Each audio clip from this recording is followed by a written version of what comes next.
जय हिंद दोस्तों, मैं प्रदीप पाल स्वागत करता हूं आप सभी का आपके पसंदीदा यूट्यूब चैनल 50-50 अथर्व। आज हम लोग पढ़ने वाले क्लास 9 एनसीईआरटी प्रश्नावली 2 पॉलिनोमियल्स, हिंदी में बहुपद बोलते हैं इससे। ये बहुत खास चैप्टर है। खास इसलिए क्योंकि जो हम बहुपद यहाँ पढ़ रहे हैं वो 10th में भी काम देता है और इसमें जो फॉर्मूलेज हमारे हैं वो जीवन पर्यंत, जब तक हम मैथ पढ़ेंगे तब तक पीछा नहीं छूटने वाला। मैथ क्या, गणित से रिलेटिव कुछ भी पढ़ने वाले सब में वो सर्वसमयिकाएं काम देती हैं। इतना खास चैप्टर है ये। तो चैप्टर को अच्छे से पढ़ेंगे। सबसे पहले आज हम चैप्टर का ओवरव्यू करेंगे कि चैप्टर में क्या क्या चीजें हमें ध्यान रखना है। जैसे पॉलिनोमियल्स जो दिया गया बहुपद, बहुपद बनता कैसे है। इसके पहले वाली क्लासों में, छोटी क्लासों में हम व्यंजक पढ़े थे, वहां याद है कि नहीं व्यंजक, वो चीजें, व्यंजक बनता कैसे है, बहुपद होता कैसे है, कौन सा व्यंजक बहुपद हो जाएगा, ये सब देखेंगे। तो सबसे पहले मैं लिखा क्या हूं, बीजीय व्यंजक। बीजीय व्यंजक में है क्या, चर और अचर को गणितीय संक्रियाओं के साथ संयोजन बीजीय व्यंजक कहते हैं। संयोजन को, ये हमारा रहेगा, चर और अचर को गणितीय संक्रियाओं के साथ संयोजन को बीजीय व्यंजक कहते हैं। सबसे पहले हम जानते हैं चर क्या होता है। ये लगभग बहुत बच्चों का कंफ्यूजन होता है। जो बच्चे थोड़े से ठीक ठाक पढ़ने में गणित में रहते हैं तो उनकी जो रुचि होती है उन्हें पता रहता है, लेकिन चर अचर में बहुत कंफ्यूजन होता है। तो भैया जब भी चर आएगा तो इसको आप इतना सा ध्यान देंगे, क्या अंग्रेजी वर्णमाला, अंग्रेजी वर्णमाला, अंग्रेजी वर्णमाला होता है क्या, A B C D F G H Z तक का। तो ये हमारा क्या हो जाएगा, ए बी ऐसे जाएगा, एक्स वाई जेड, ये सब हमारे क्या होते हैं, अंग्रेजी वर्णमाला होते हैं। तो जब भी चर की बात होगा तो ध्यान यही दिमाग में रखना कि वेरिएबल्स, ठीक, जिसका मान बदलता है, इसकी ऐसे ही बोलते हैं हम लोग, लेकिन हमें यही ध्यान रखना जो हमारे पास अंग्रेजी वर्णमाला के वर्ड होते हैं उन्हें हम लोग चर पद कहते हैं। अचर क्या होता है, अचर संख्या, देखा जाए अभी तुम लोग वास्तविक संख्या की बात करते हैं, लेकिन संख्या आपके लिए परफेक्ट है। परफेक्ट इसलिए क्योंकि इसके पहले वाला चैप्टर हमारा जो नंबर सिस्टम था उसमें हम लोग वास्तविक संख्याओं के बारे में पूरा सा पूरा पढ़े थे, तो संख्या यहाँ पे ध्यान देना है। तो इसके बाद हम क्या देख रहे हैं, चर क्या हुआ, अंग्रेजी वर्णमाला का जो शब्द होता है उसे चर बोलते हैं। अचर जो हमारे पास संख्याएं होती हैं, 1 2 3 4, जो हम लोग बचपन से पढ़ते आए हैं, ये सब हमारी क्या है, अचर पद होते हैं। ठीक, ये हो गया। गणितीय संक्रियाओं के साथ, संक्रिया का मतलब क्या है भैया, बचपन से ये भी पढ़ते आए हैं, क्या करना होता है, गुणा भाग जोड़ घटाव, इसको हम क्या बोलते हैं, संक्रिया। तो संक्रिया का मतलब क्या, जोड़ का चिन्ह, घटाव का चिन्ह, गुणा लगाना, भाग देना, ये सब क्या हमारी गणितीय संक्रिया होती हैं। तो इन सब का जो कॉम्बिनेशन बन रहा उसी को बोलने वाले क्या, चर और अचर को गणितीय संक्रियाओं के साथ संयोजन को बीजीय व्यंजक कहते हैं। यानी कुछ चर उठा लें, अचर उठा लें, संक्रिया लगा दें, उसके साथ चिन्ह लगा दें। चिन्ह का मतलब जोड़ घटाव प्लस माइनस जो भी है। तो उदाहरण क्या होगा, x+1, चर अचर को साथ में जोड़ दिया गया तो पहला उदाहरण बन गया। ऐसे अगर मैं लिखूं x गुणे x प्लस में 2x, तो इसका जो रिजल्ट आएगा क्या होगा, x² प्लस का 2x, ये हो गया। तो हम x गुणे x जो लिख रहे हैं ये भी क्या होगा, दो चर को एक साथ गुणा करवाया गया, x² हो गया, चर का और दो का गुणा करवाया गया तो 2x हो गया। तो ये हमें ध्यान रखना है, संक्रिया कैसे लगानी है। ऐसे में एग्जाम्पल ले, एक एग्जाम्पल ये था, दूसरा ऐसे तीसरा एग्जाम्पल लेते हैं, y गुणे x प्लस x गुणे z माइनस 3x। तो ये बनेगा क्या, xy xz माइनस का 3x। ये हमारा तीसरा एग्जाम्पल हो गया। तो ये भी एक बीजीय व्यंजक है। एग्जाम्पल नंबर 4 लू, x plus xy 4x a, ये तीसरा, ये चौथा एग्जाम्पल हो जाएगा। ये जो एग्जाम्पल हम ले रहे हैं अगर इनको ध्यान दें तो क्या हो रहा है, चर लिया गया है, अचर लिया गया, उनमें संक्रिया का मतलब क्या, जोड़ घटाव गुणा भाग जो करना था वो किए हैं। तो ये हमारे बीजीय व्यंजक हो जाएंगे। अब इस बीजीय व्यंजक में कुछ खास बातें हमें ध्यान रखनी होती है। पहला, पद की संख्या क्या है, तो इधर मैं लिख देता हूं पद की संख्या। फिर दूसरा एक चीज और ध्यान देना है, ये हमें बहुत काम देता है, चर का गुणांक। ये भैया दो चीज हमें सीखना है इसलिए क्योंकि हम बहुत से बच्चों को देखें गुणांक में बड़ा कंफ्यूजन होता है उनको। अब ये देखते हैं पद की संख्या। जैसे मैं पहले बहुपद की बात करूं, x+1 जो हमारा लिखा गया, इसमें कितने पद है? जहां जब जोड़ या घटाव का चिन्ह दिखे तो वहां से जो हमारा पद होता है अलग हो जाता है, वहां से पदों की संख्या बढ़ जाती है। जैसे x+1 तो ये पहला पद होगा, प्लस के बाद जो दूसरा आ रहा है दूसरा पद हो जाएगा, तो इसमें पदों की संख्या 2 होगा। तो जो पदों की संख्या 2 हो रहा है, ऐसे अगर इसकी बात करें x² + 2x, बोला क्या था? जोड़ या घटाव का जहां चिन्ह दिखेगा वहां से दूसरा पद बन जाएगा। तो इस बीजीय व्यंजक में कितने पद हैं? 2।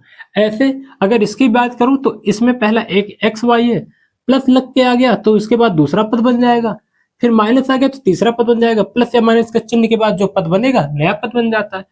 एक पद, दो पद, तीन पद, तो इसमें पदों की संख्या 3 है।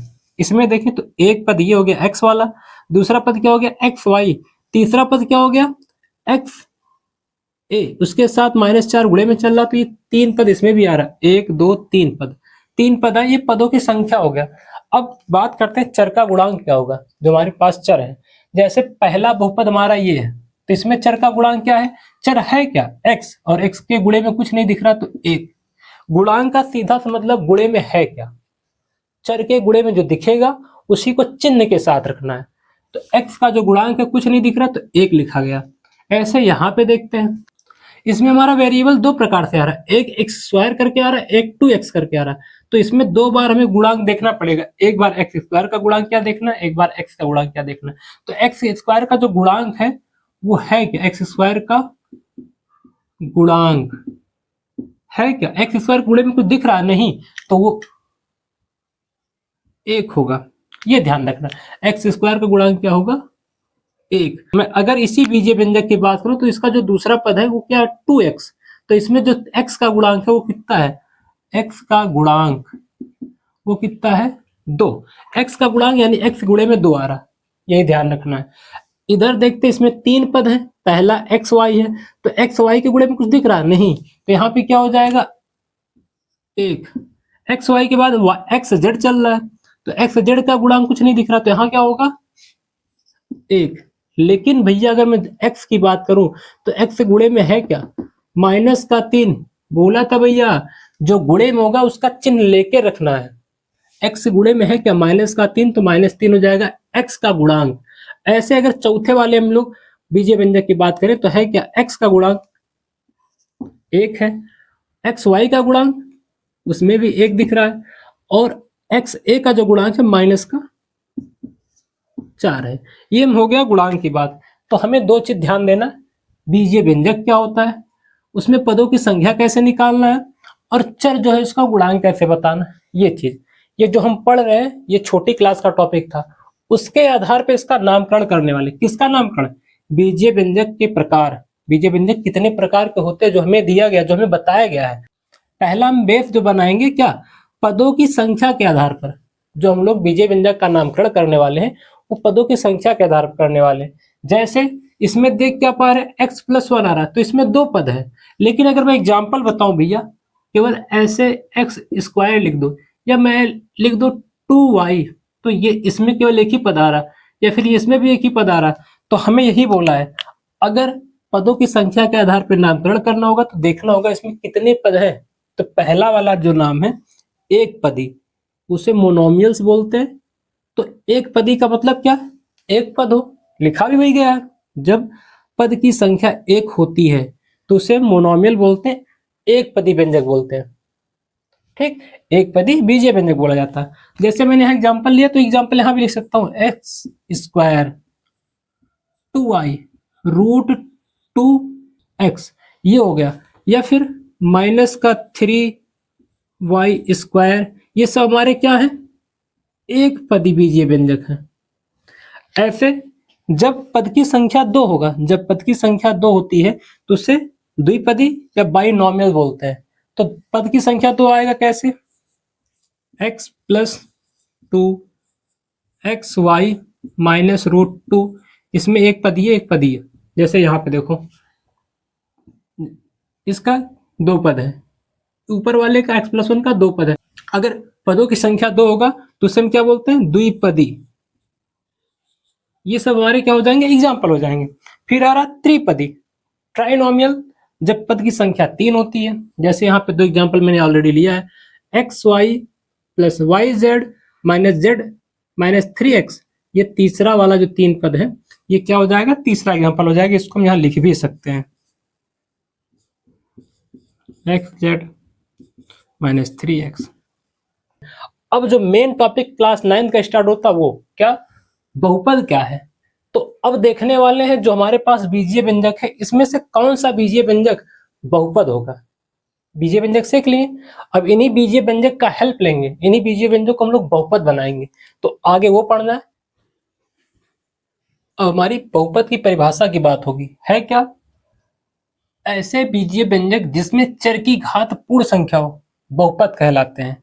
बीजीय व्यंजक तुम तो पढ़ के आए भी, बीजीय व्यंजक क्या होता है। जैसे मैं एग्जांपल लेता हूं, 3x² 2 माइनस का 2x प्लस 1, ये हमारा एक बीजीय व्यंजक है। तो इसमें देखना क्या, चर, ऐसे बीजीय व्यंजक जिसमें चर की घात पूर्ण संख्या हो। भैया पूर्ण संख्या क्या होता है, तो ये 0 1 2 3 अनंत तक का, जीरो के बाद की जो भी संख्याएं होती हैं वो सब क्या होती हैं, पूर्ण संख्या होती है। 0 1 2 3 4 5 ऐसे जो भी संख्याएं आगे आएंगी वो पूर्ण संख्या होंगी। तो पहला जो उदाहरण ले रहा हूँ, 3x² माइनस का 2x प्लस 1, ये हमारा एक बीजीय व्यंजक है। तो बीजीय व्यंजक क्या हो जाएगा, बहुपद कब होगा, जब चर की घात पूर्ण संख्या हो। तो चर क्या है, x², यानी x हमारा क्या है, बहुपद क्या, चर है। तो बहुपद का चर देखना, उसकी घात देखो, 2 है, घात 1 है। तो घात 2 दिखा, घात 1 दिखा, 2 1 पूर्ण संख्या है, तो ये क्या हो जाएगा, बहुपद हो जाएगा, ये चीज। फिर दूसरा उदाहरण लेते हैं, √2x² माइनस 1। अगर इसकी बात करें तो होगा क्या, चर देखना है भैया, चर है क्या, x², x की घात कितनी है, 2। तो ये भी हमारा क्या हो जाएगा, एक बहुपद हो जाएगा। क्यों, क्योंकि चर जो है x है, तो x की घात 2 दिख रही है। अब बच्चों को बड़ा कंफ्यूजन ये होता है कि √2 पे वहम रहता है उनका। √2 x² का गुणांक है, उसके गुणे में आ रहा, घात नहीं है वो। घात क्या है, x का 2 है, ये ध्यान रखने वाली बात। ऐसे एग्जाम्पल लेके समझाऊंगा जिसे आपका कंफ्यूजन दूर हो। फिर ऐसे एग्जाम्पल लेते हैं भैया, तीसरा 3/2x माइनस का 3x² प्लस 1। अब यहां पे क्या देख पा रहे हैं, एक हमारा x यहां चल रहा है, दूसरा x यहां चल रहा है। यहाँ पे x की घात 1 है, यहाँ पे x की घात 2 है। तो x की घात 1, x की घात 2, यहां भी यही होता है। अगर घात 1 घात 2 दिखेगा तो लेना है। ये भैया क्या है, x का गुणांक है, यही चीज x का गुणांक होगा, तो उससे मतलब नहीं, हमें x की घात देखनी है। तो ये तीसरा बहुपद हो जाएगा। एक एग्जाम्पल अगर और लेना चाहूं तो क्या हो जाएगा, x, ये केवल जो x लिखा गया है ये भी हमारा एक बहुपद है। ऐसे अगर एग्जाम्पल लूं तो x², ये भी बहुपद है। क्यों बहुपद है, क्योंकि x की अधिकतम घात देखो कितनी है, x की जो घात देखो, x की घात कितनी है, 2, यहाँ x की घात कितनी थी, 1। तो ये 0 1 ये तो हमारा क्या होता है, घात होना चाहिए, तो घात हो रहा है। ऐसे में एग्जाम्पल एक और लेता हूं, √3y² माइनस 1/2y प्लस में 3। तो ये अगर इसको देखें तो √3y² दिख रहा है, तो y की घात 2 है, यहाँ y की घात 1 है, ये प्लस में 3 आ रहा है। तो जितने एग्जाम्पल दिए गए सब में चर की घात पूर्ण संख्या, यानी ये सब बहुपद हैं। अब आते हैं भैया बहुपद कौन सा नहीं होगा, क्योंकि पहचान तो जाएंगे, ये तो दिखेगा ऐसे हो जाएगा, बहुपद नहीं होगा, कैसे नहीं होगा उस पे आते हैं। x² प्लस का √x, ये बहुपद नहीं होगा। क्यों नहीं होगा, x² तो सही था, लेकिन x का जो आ रहा है उसकी घात रूट है, और रूट का मतलब क्या होता है, x², मतलब क्या होता, बटा 2, 1/2 होता है। रूट का मतलब घात का आधा कर देना। तो ये हमारा पूर्ण संख्या होगा, नहीं होगा। पूर्ण संख्या में देख क्या रहे, 0 1 2 3 4 संख्या आ रही, 1/2 आएगा ही नहीं, तो क्या हो जाएगा, ये बहुपद नहीं होगा। ऐसे एग्जाम्पल लेता हूं, x 1/x, ये दूसरा एग्जाम्पल है। तो अगर x की घात 1 देखेंगे, लेकिन x हर में आ रहा है और जब हर के को ऊपर ले जाएंगे तो इसका घात क्या हो जाएगा, -1 हो जाएगा, तो घात निगेटिव आ जाएगा। यहाँ भी हमारा ये बहुपद नहीं होगा। फिर एग्जाम्पल लेते हैं और x प्लस 3x 3/2 माइनस का 1। यहाँ देख क्या पा रहे हैं, x की जो घात है 3/2 है, तो घात बटे में आ रहा होगा, ये भी बहुपद नहीं होगा। ये सब एग्जाम्पल्स को आप देखेंगे तो आप समझ जाएंगे चीजें क्या है। ऐसे एग्जाम्पल 4 ले रहा हूँ, x - 1 अपॉन x + 1। ये हमारा ऊपर जो है वो तो सही था, नीचे x आ गया, हर में आ गया x, ये भी गड़बड़ कर रहा है, तो ये भी बहुपद नहीं होगा। ये प्रोसेस जो हम लोग देख रहे हैं बहुपद ना होने का था। और इधर देख पा रहे हैं कौन कौन सा बहुपद है। तो एग्जाम्पल मैंने क्या लिया, 1 2 3 4 5 6। एक एग्जाम्पल और लेते हैं, 7 कर देते हैं। इसमें है क्या, अगर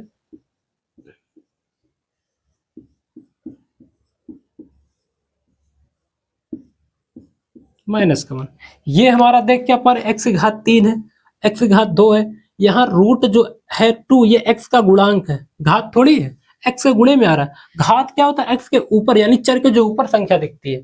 यहाँ दिख क्या रहा है, 3/2, तो 3/2 क्या, x की घात है, लेकिन यहाँ हम क्या देख पा रहे हैं, x का गुणांक √2 है, तो गुणे में रहेगा ठीक है, लेकिन घात ना बने। अगर घात बनेगा तो यही बनना चाहिए, जो पूर्ण संख्या बनेगा तो बहुपद होगा।